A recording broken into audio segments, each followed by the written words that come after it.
आपने social media पर बहुत सी ऐसी वीडियोस देखी होंगी जिनमें मर्द अपने खानदान का पेट पालने के लिए अपनी जान खतरे में डाल रहे हैं, लेकिन खवातीन भी अब पीछे नहीं हैं। एक ऊंची इमारत की छत पर एक खातून का वीडियो वायरल हो रहा है।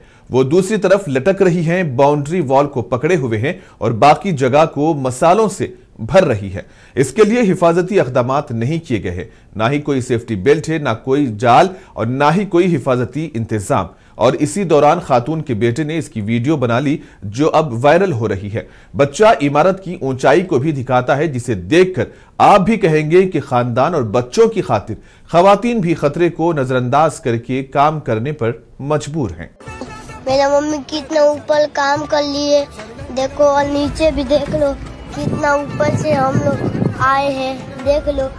अली वहाँ पर काम चल रहा है, अली वो देखो मेरा मम्मी कलर भर लिए, अली यहाँ पर गाड़ी में ये पंच से हम लोग पानी निकालते और मैं यहाँ पर खेल रहा हूँ, यहीं पर खेल रहा था। लाइक कर लिए, सब्सक्राइब कर लिए, वीडियो में कमेंट में जल्दी।